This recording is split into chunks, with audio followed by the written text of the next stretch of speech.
Só o barulho interno da porta do Etios.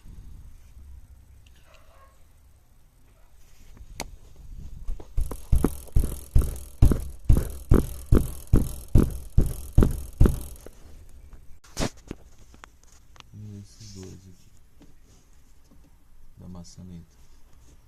Meu caso foi do lado esquerdo. Eu apertei e parou o barulho. Vibração constante.